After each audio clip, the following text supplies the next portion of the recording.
बाबा फरीदुद्दीन मसूद गंज शकर रहमतुल्लाहि ताला अलैह, आपका तालीमी दौर था। ये इब्तदाई बातें हैं कि एक वक्त ऐसा आया कि आप सियाहत करते करते दिल में ख़्याल आया कि चिश्तियों के एक बहुत बड़े पीर हैं हज़रत अबू यूसुफ़ चिश्ती रहमतुल्लाहि ताला अलैह, कि यारो चलो उनके मज़ार पे हाज़री देते हैं। चलते चलते उनके मरक़दे पुर अनवार पे आए और आकर के वहाँ पे फ़ातिहा ख़वानी की। देखा तो मजलिस लगी हुई है। उस वक्त के जो सजादा नशीन थे वो बैठे हैं। एक आने वाला साइल आया, आके अर्ज़ करता है, हुज़ूर मैंने ख्वाब देखा है, उसकी ताबीर पूछना चाहता हूँ।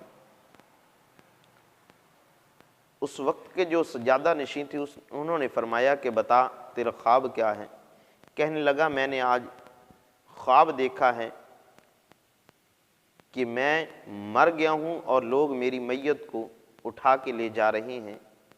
क्या मेरा वक्त विसाल तो करीब नहीं आ गया?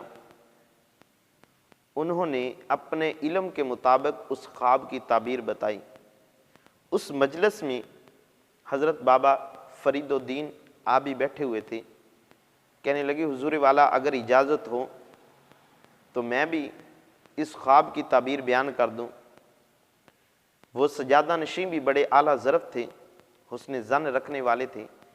कहने लगे बेटे मैंने अपने इल्म के मुताबिक इसकी तशरीह कर दी है और इसकी ताबीर बता दी है। शायद कि अल्लाह रब्बुल इज़्ज़त ने तुझे उस कमाल दर्जे का इल्म अता फरमाया हो जो हकीकत को पहचान गया हो।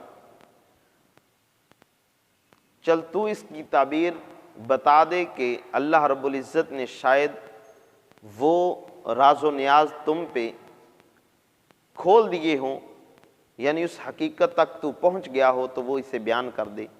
आप फरमाने लगे जिसने सवाल किया है उस बंदे ने आज सुबह की नमाज नहीं पढ़ी। अल्लाह अकबर। फरमाने लगे अल्लाह रब्बुल इज़्ज़त ने उस बंदे को समझने का मौका दिया है कि उसने आज सुबह की नमाज नहीं पढ़ी तो लिहाजा वो मुर्दा हो गया। फरमाया वो मुर्दा नहीं हुआ, असल में उसका फजर की नमाज छोड़ने की वजह से उसका दिल मुर्दा हो गया है। अल्लाह अकबर।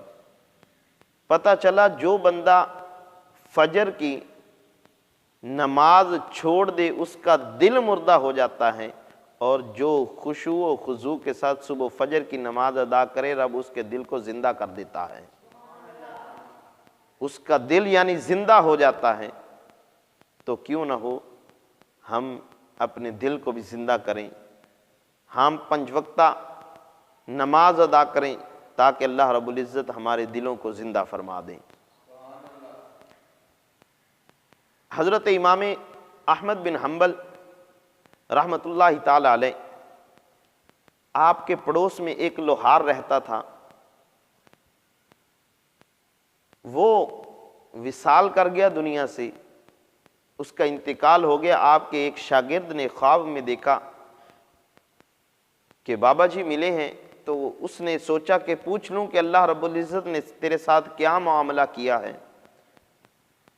तो शागिर्द ने जब पूछा ना, हज़रत इमाम अहमद बिन हम्बल के शागिर्द ने उस बाबा जी से पूछा, बाबा जी अल्लाह रब्बुल इज़्ज़त ने आपके साथ क्या मामला फरमाया?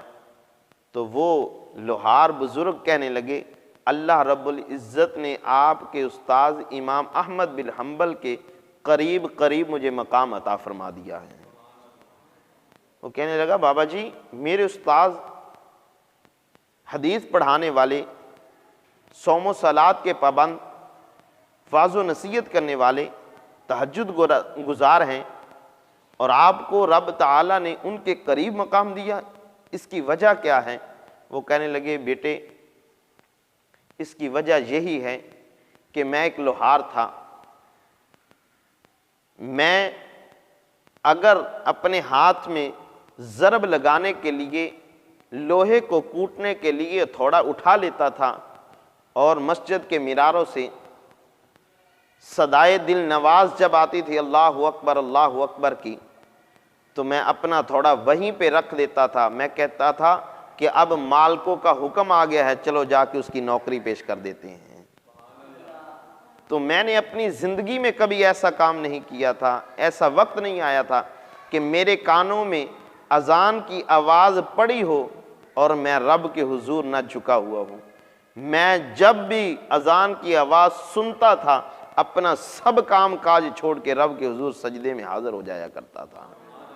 तो फरमाते थे रब्बे ज़ुल जलाल को बस मेरी वो अदा पसंद आ गई, तो अल्लाह रब्बुल इज़्ज़त ने मुझे उसी के सदके तेरे उस्ताद के करीब करीब मकाम अता फरमा दिया।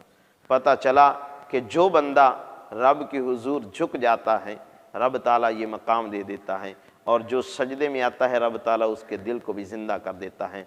अल्लाह रब्बुल इज़्ज़त हम सब को सजदों की लज्जत नसीब फरमाए और खालिक़ कायनात अपने हुजूर हम सब को पेशानियाँ रखने की तौफ़ीक़ अता फरमाए।